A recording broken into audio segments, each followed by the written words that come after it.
begin to talk about that concept with the people that we lead and help them realize that God is calling us as receivers of His gift to live with open hands, then there will be change in our communities. So when I talk about change, that's what I'm talking about.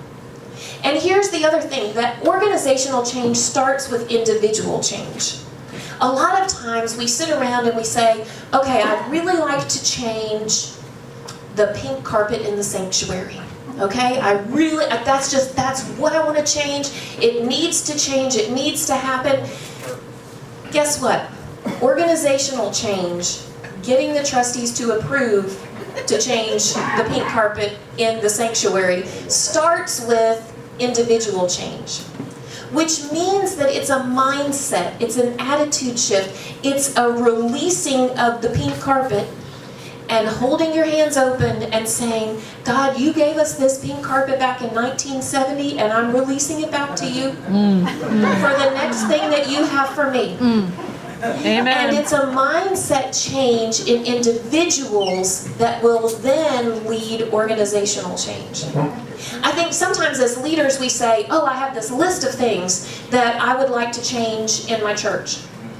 And then we count on our charisma and our ability to communicate with others in order to convince them to basically allow us to change whatever it is, the pink carpet in the sanctuary. When really what needs to happen is that we have been entrusted with the discipleship and the spiritual care of the people who are in our organization. And what we need to do is not look at it from the mindset of what physical things need to be changed in my organization, but to think of, okay, how can I lead the people that God has entrusted to me in order to think and in order to see what God is calling us to. So I'm not the one that's saying the pink carpet has to go. All of a sudden, as a result of the personal change and growth that has taken place, Bob is saying, hey, you know what? With what I've been learning about the view of unchurched people in the church and what they're looking for and what they expect, probably pink carpet is not the thing that's going to be most welcoming to them. What about if we change that? Instead of trying to convince organizational change that then doesn't change people's mindset, what if we put forth more effort into helping teach people and helping them grow spiritually? Because that's really where it starts. So I'm going to be talking about 3 steps toward change in the church. And here's the deal. I wish I could give you guys, like, when you leave here today, these are the 3 magical things that you can do. And then the pink carpet will go away and everybody will be happy. But I can't, I know, I wish I could. But that thing is not here, okay? So 3 steps towards change in the church. Number 1, personal spiritual growth, which I've said before. At the chapel, we say people becoming more like Jesus. That's what that looks like. Is that it's a constant becoming process. You don't ever arrive until we get to heaven. We're not going to be exactly like Jesus. But it's this process and it's this journey of becoming and growing spiritually. Number 2 is then once you have this spiritual connection, once you begin to realize how Jesus would interact and how Jesus would handle things, and once you begin to take on the mind of Christ, then all of a sudden, it's people helping people. It's you become more like Jesus, not because you want to be holier than thou, but because you want to do that for the sake of others in your community. You are drawn to helping other people experience that. Because if you have been so radically changed, you can't help but tell other people. You can't help but want to share that with others. So number 1, there has to be personal growth in order to facilitate change. And then out of that personal growth, people begin wanting to help other people.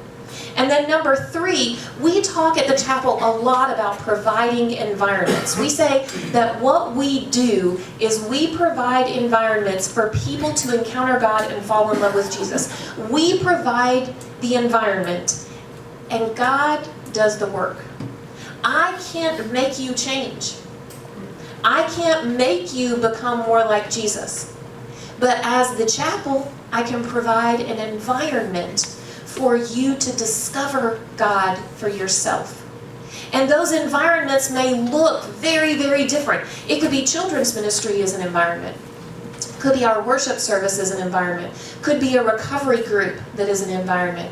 It could be a mission trip to Honduras as an environment. There are all of these different environments. And you know what is the most powerful environment of all? Is when I see myself as an environment for other people to come to know Christ. Because if I create the environment where I am introducing you to Jesus, then I step out of the way and I let him do his work. It's my job to provide the environment and then step out of the way so God can do his work. These are the three things that will lead your church, lead your organization toward change. And we're going to talk a little bit about that. So it seems like, well, if those are the three magic steps, why is change so hard? Another way that you could say it is because we're talking about change in terms of spiritual growth. Why is growth so hard? So let's look. It's because we have to change our attitudes. And let's just go ahead and say that we own our attitudes. We think we deserve our attitudes. We think we've earned our attitudes, right? And whenever you talk about changing your attitudes, or the second one, changing your thought patterns, that is difficult. Because that's what we're comfortable with. We have gathered all of these experiences and they've come together to create this mesh of experiences and thoughts and preferences. And we've become comfortable with that. And so when we are asking people to change and to grow, we are asking them to change their attitudes, to challenge assumptions, and to change their thought patterns, which then, once you do those two, you begin to change your habits. And you guys know how difficult it is to change a habit.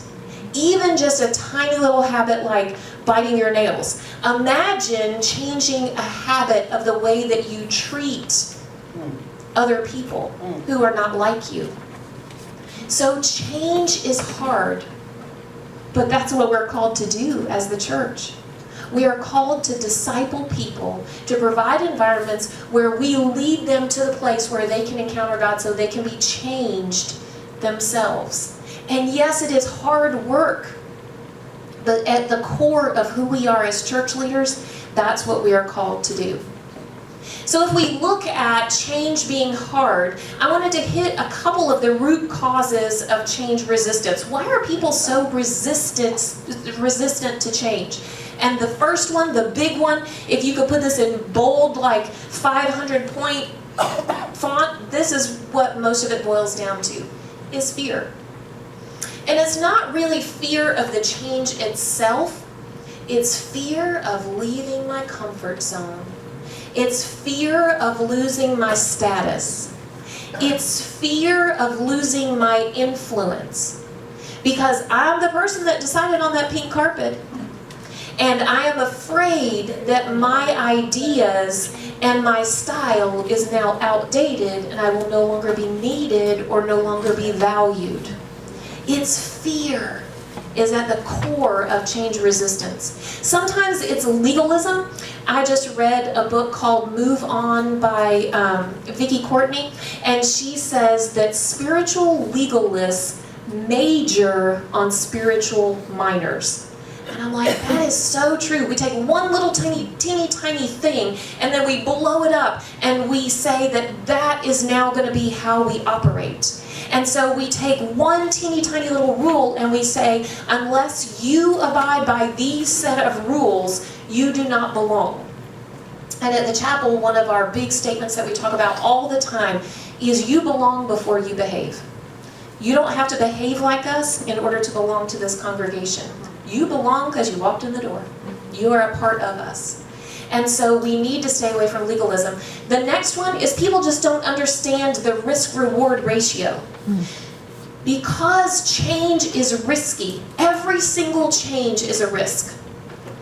We have to help people understand the reward of taking that risk. Because if they don't think the reward is worth it, then they're not going to take the risk. There is mistrust. And let me just tell you, when I went into ministry from education, I thought, oh man, this is going to be this awesome environment where everybody just loves and trusts each other all the time. And then I learned, and I have been learning ever since, that trust is not something that automatically happens just because two people love Jesus. And there is a lot of mistrust in the church. Sometimes it's elevating tradition over mission. It's paying more attention to what happened in the past and saying that that tradition is more important than the mission field that we are called to. Sometimes it's a lack of hope, sometimes it's discouragement, and a lot of times it's also apathy, which is right there on the bottom. I heard a quote the other day that says, the bird doesn't get to the fence by accident, sit on the fence by accident. And I'm like, oh, well, that's true. Because sometimes you think, oh, well, I'm just kind of caught in the middle and so I don't know which way to go, so I'm just not going to move. But the bird didn't get on top of that fence by accident. He sat there on purpose. And sometimes I think we put ourselves in the place of apathy, and then we justify by saying, well, I just don't know which way to go, so I'm just going to stand still. But even standing still is a choice. All right. What about legalism? A little bit. All right. What about risk-reward? There's risk aversion. They don't understand the reward. What about mistrust? All right. Elevating tradition over mission. Oh, wow. Oh, wow. Maybe we should have moved that up to the #1 spot. Okay. What about lack of hope and discouragement? What about apathy? All right, that is very, very helpful for me, just as we are moving forward. So what we're going to do for the rest of our time is we're going to talk about how do we prepare the soil for change. And I'm not going to talk necessarily about organizational change. How do you gather your assets and your resources? Because we've heard some great presentations on some of the organizational change and some really good principles that we can apply to that within this context. What I'm going to be focusing on is preparing the soil of my heart, preparing the soil of your heart, preparing the soil of the hearts of the people in your congregation and those lay leaders that you have. How do we prepare the soil of our hearts for change?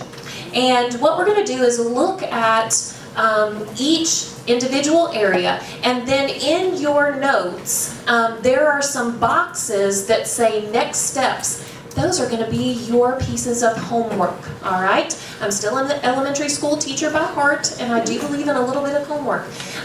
So you guys will have the opportunity to talk about a few of those here in this setting, but I'm going to send you guys home with some next steps and some homework for you to continue to work toward this and continue to implement in your setting.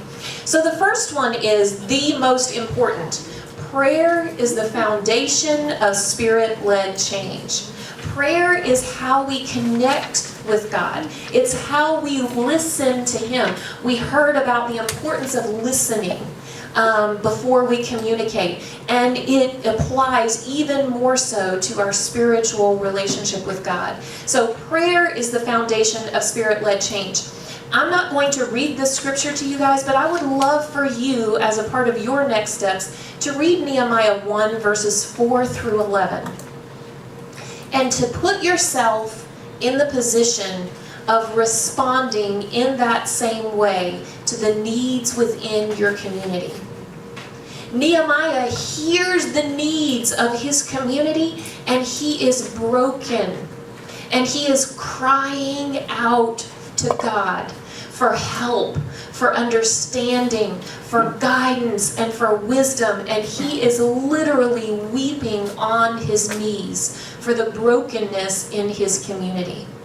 And I think that it takes all of us getting to that place where we are broken about the needs of our community. And we realize that the only place that we can go for help and wholeness is to the Father. And so we need to pray as a result of the reality of the situation. We need to recognize the brokenness around us and then use that as a means for crying out to God. And pray because He is faithful and that He has the power to initiate change. Like I said, we're providing environments for that change to happen, but God is the one ultimately that has the power to change hearts. We provide the opportunity and allow Him to do the work of the change. And as community and church leaders, we need to pray and ask God for guidance. Because it's not about what I think is best for this community. It's about, God, where are you already moving? Where are you already creating streams in the desert wasteland? Because I want to go and be a part of that. And I want to bring more people along with me to be a part of that. So prayer is the foundation. Now in your next steps box on your notes, you guys will see that I've said next steps plans. Where will you make prayer a foundation for all of your change efforts? If you want to change the pink carpet, there's prayer involved in it. Mm-hmm. Probably a lot of prayer, right? A lot of prayer. But how are you going to make that prayer the foundation of every change initiative that happens? So first of all, how are you going to do that personally? What does that do for your personal prayer life? How do you personally pray for the areas that God wants you to lead change through in your ministry context and setting? And then corporately, how are you going to come together as a body of believers and pray for God's guidance in these areas?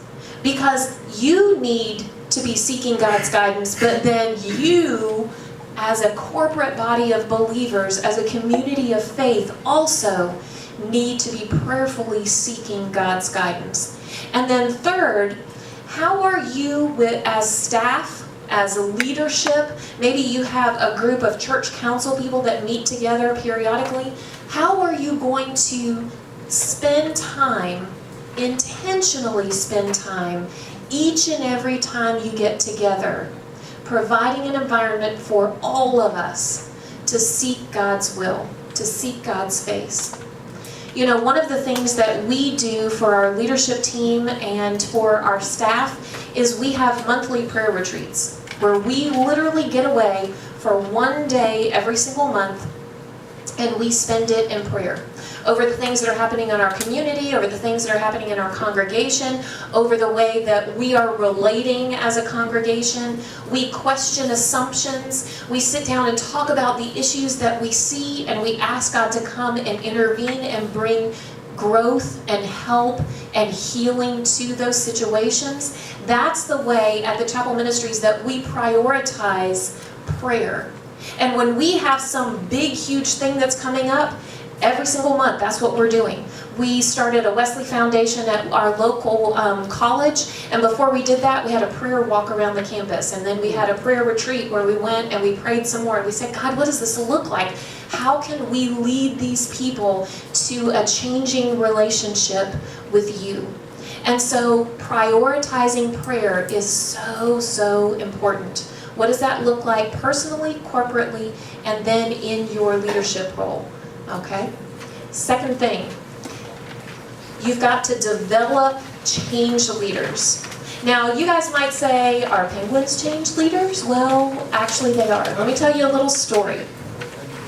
In 2003, something happened at the San Francisco Zoo.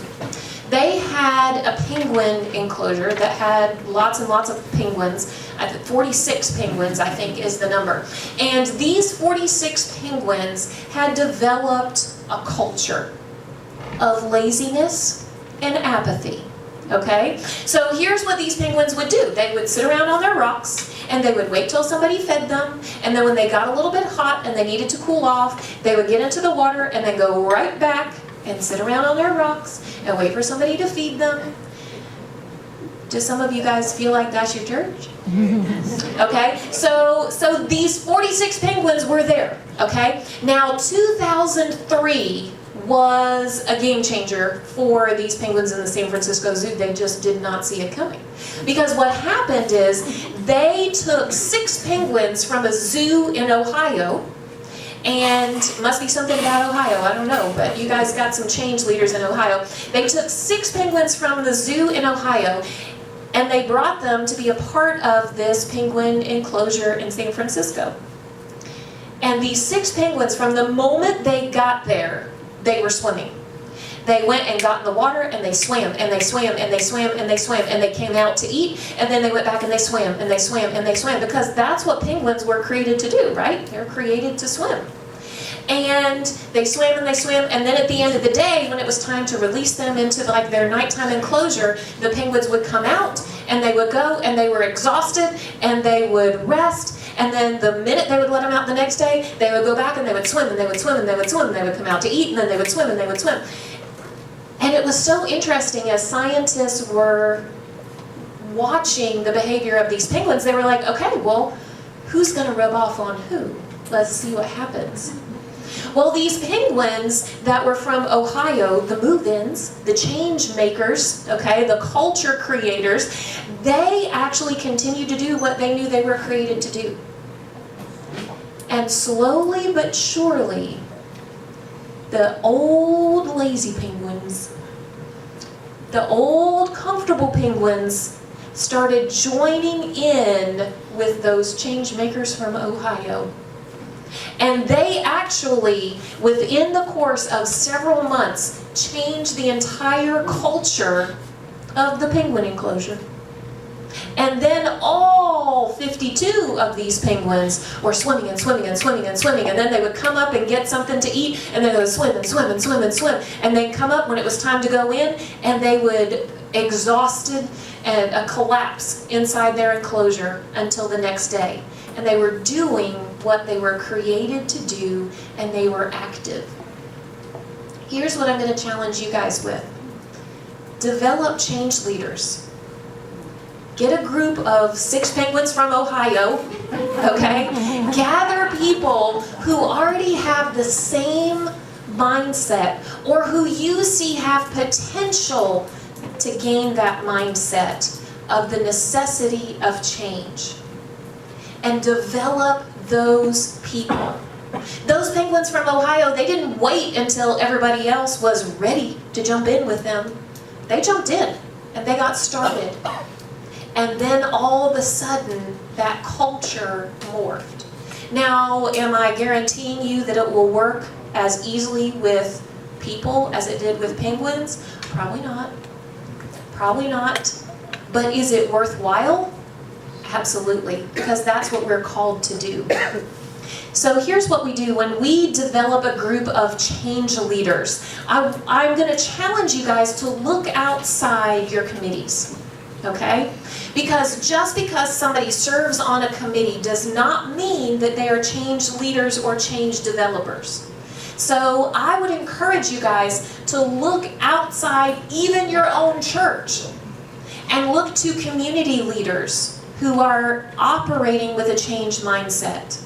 Look to innovators, look at mission-minded people, those new to the faith.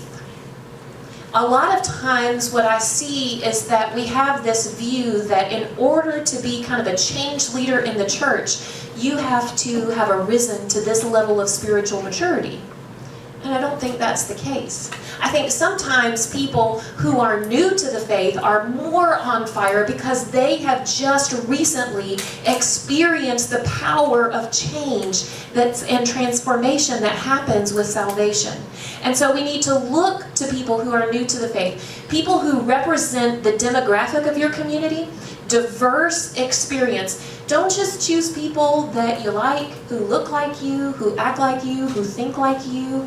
Get challenging people in there who are going to tell you no, who are going to challenge your assumptions, who are going to give you reason to think and to refine your own skills and your own thinking. And look for natural leaders as church leaders, we need to be constantly scanning our area and scanning our environment and say, who has the potential for leadership that's just waiting to be fanned into flame?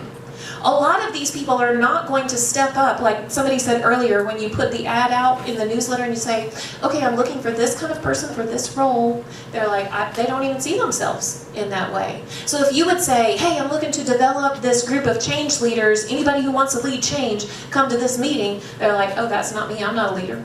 I don't know. But if you go to them and say, you know what, I see something in you, you have potential, would you come to this meeting and just help bring your experience and your excitement and your willingness or whatever it is that you see in that person, and be the person that fans that flame into development. And look for people outside of your church. I think we all need a broader perspective. And I love the fact that we have been talking about all of these ecumenical collaborations and things from multiple churches, things from different community partnerships. We need to be open to that within the church. To ask people outside of the church, when you hear the chapel's name in the community, what do you hear? What do you want the chapel to be in this community? And help adopt their perspective into our plans and into the way that we see changes that need to be made. So develop your group of change leaders and then meet with them regularly. So if you look at number 2 on your handout, you'll see that there's a next steps plan for you. This is your homework. Who are some people you recognize have the potential to be change leaders? Remember, we're looking for people inside and outside the church, okay? And when will you begin to gather them together for the purpose of providing an environment to learn and grow in God's understanding of the role and purpose of the church? That's step 1. Who is the church? Who are we called to be? What is our role in that? And so go ahead and set a date. Well, on this date, I'm going to gather these change leaders together, and this is what we're going to talk about. So for the community, say, who is the church? Who do you want the church to be? How can the church be a part of this community? Hear from them, hear their perspective. Hear from individuals within your congregation. Hear from new Christians. And explore who you are called to be as the church and how people see the need for you and the need for you to lead change in your community. So go ahead and identify those people and set up that meeting. And then once you do that, that's when the rest of these steps come into play. Okay? So from this point forward, these are things that I encourage you to do with this group of change developers and change leaders. Okay? So number 3, the first thing that you do with them, harness the power of frustration. So many times in our churches, we want everybody to be happy, right? We want people to be happy with us. We want people to be happy with each other. We want there to be no conflict. We want people to be happy in the community. We want people to be happy. But when everybody's happy, and nobody's talking about the things that are not right, the things that are broken, we don't feel the need to change. If comfort becomes our driving force, then change is not going to happen. All the time with my kids, they'll say, I have 2 teenagers right now, and they'll say, well, Mama, that's not fair, or I don't like that, or whatever. I don't understand why God let this happen to me, and these kinds of things. And I'm always telling them, God cares more about your character than your comfort. He was not here to Jesus did not come to make us comfortable. I mean, ask the Pharisees and ask the disciples. I think they would tell you the same thing. Jesus' role was not to make us comfortable. He cares about our character. He cares about our changing our hearts to become right with Him. And so God cares more about our character than our comfort. We need to harness the power of frustration. We need to have the hard conversations that leave people feeling like it's broken and it's not right. Because out of that place, as long as we don't sit there and allow that to become our identity, out of that place is where change is born. You don't change unless you realize that something's broken. There's no need for change if everything is perfect. But things in the world are not perfect. And so we need to harness that frustration. Comfort fosters complacency, whereas frustration fuels change. Now, if you sit in that place of frustration all the time, consistently, then what that fosters is discouragement. But without a little bit of frustration, you'll never get to change. And so let's learn to harness the power of frustration. All the time at the Chapel Ministries, we kind of talk about this with the analogy of, I can't, but I can. So we talk about the things that we can't because those are limitations that God gave us. He allowed it. He knows about it. So He knows we can't do those things, but what can we do? And so we don't stay in that frustration, but we allow that acknowledgement of the frustration and the brokenness in our world to fuel us toward change. So in your meeting, you can see in your next steps plan, you need to honestly look at where you are. Track your attendance, track your giving trends, look at your small group growth, look at first-time guests, look at growth in the community versus growth in your congregation. Number of members actively engaged in ministry. Not number of members on the roll, but number of members actively engaged in ministry. Number of volunteers, etc. Talk about it, explore solutions, and evaluate honestly. Honestly. At the Chapel Ministries, we evaluate all the time. All the time. As a matter of fact, we have this joke that after a evaluation session, then a couple of us that are kind of on the executive team will go over here, okay, how do you think that evaluation session went? Let's debrief the debrief, you know? And I mean, we even debrief the debrief, and we're like, hey, maybe this is, kind of going overboard, but, in that debriefing the debriefing meeting, then I feel like we didn't, but we literally evaluate all the time because we want to see what we don't see. And we want to acknowledge where things are broken so we can help shift that and move forward and bring the necessary change. So in your groups, spend some time harnessing the power of frustration. Being realistic, not negative. Number 4, discover God's vision. Notice I said God's vision. This is God's vision for your organization. This is God's vision for your church. What does He want your church to do? How is He calling you to uniquely interact with your community? Because yes, He has called all of us to take the gospel. But there are unique aspects. There are unique situations and unique assets that each of you guys bring to the table. As a matter of fact, look around the room. That was a beautiful example of all of the unique ways that you guys are equipped with your hands, your head, and your heart. Uniquely, what is God's vision for you as a church and as an organization? Once you know it, learn it, repeat it, communicate it, program for it, let it guide your actions. A couple of months back, a pastor of a church that's about 4 hours away said to me, "Ann, we've just paid off our note on our church. We are debt free. And now we have all these people who are asking us, well, how are we going to spend all this money? Once you got money, then you got to spend it, right? So how are we going to spend all this money? What are we going to do with this money?" And he's like, it's a great problem to have, but we have all these people. This one wants a new sanctuary. This one wants a new chapel. This one wants a new youth room. And I just, there are all these possibilities. Here's what I want to know. Will you come and will you decide what we should do next? I'm like, no, that's a terrible idea. I'm not going to be the one that says, I pick your pet project. I said, what I want to do is I want to come and help you guys discover God's vision.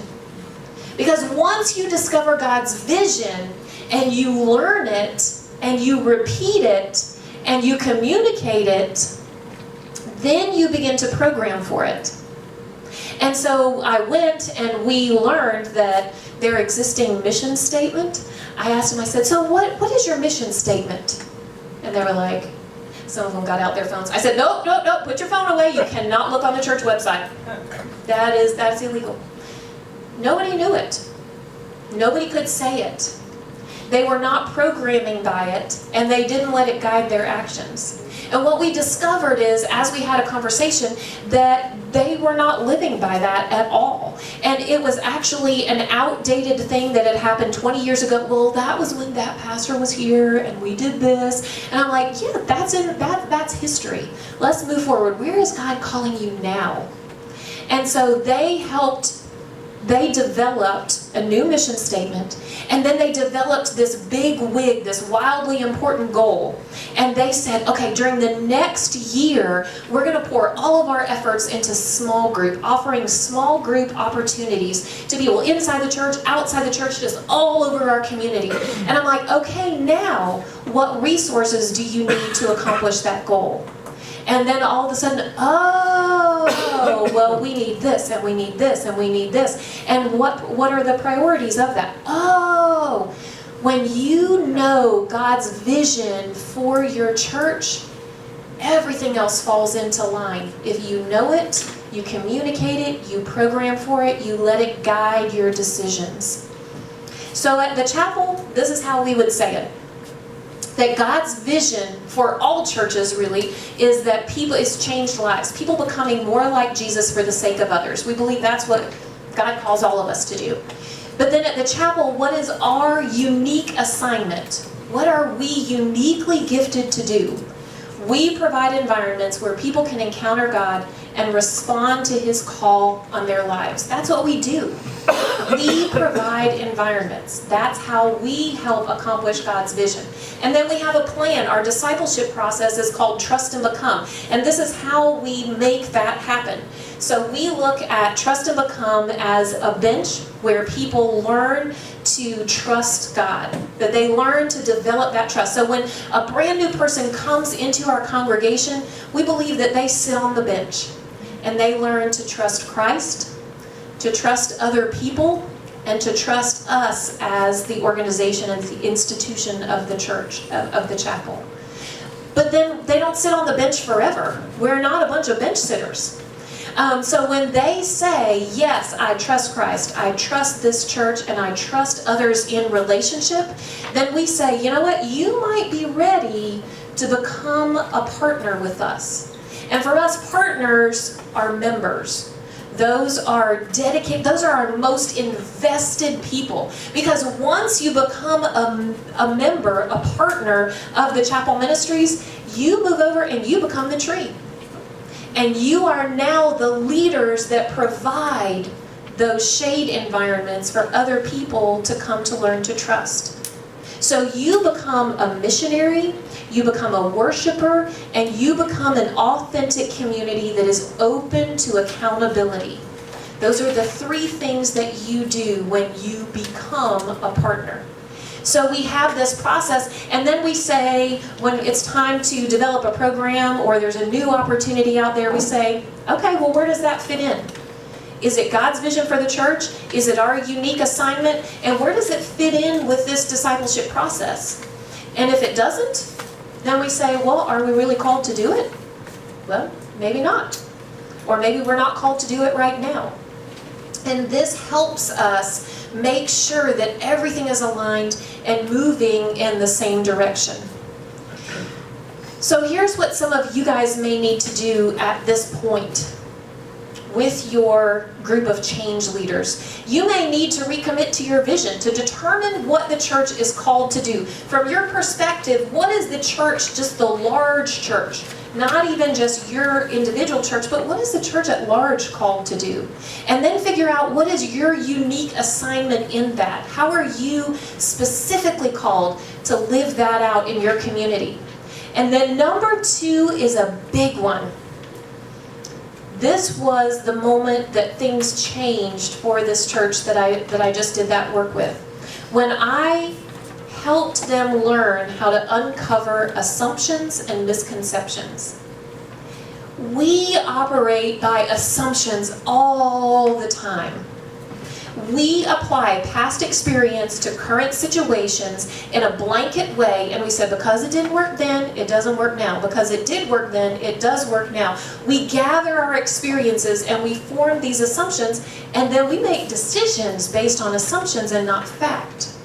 And so we started looking at some of the things that they believed were true about their situation. Well, the 8:30 Sunday school class will not move from their room. I'm like, well, is that truth or is that an assumption? Mm-hmm. Well, we haven't really asked them, but we know. I'm like, I think we've uncovered an assumption. And so we started listing assumptions. We were like 4 chart paper things into the assumptions. They realized that they had been making decisions based on assumption, not fact. And all of a sudden they were like, oh my goodness. And so they realized that, then they said, okay, we're going to find out this stuff. So next time when you come, I'm going to be able to give you the facts. I'm like, great, that's awesome. Because then we'll be able to make informed decisions based on where we are now, the people that are involved with where we are now, and move forward. So uncover assumptions and misconceptions, and then allow your vision to determine your direction. Those are the 3 things that if you don't have a strong vision and a strong discipleship plan, those are 3 steps that are crucial before you move forward with any kind of change. So here's what I want you guys to do now at your tables. If you will look at your next steps plan for number 4, and I've got some other kind of things in your notes that you can actually use as kind of like a meeting agenda for that meeting when you guys talk about how well is it known by those in the congregation.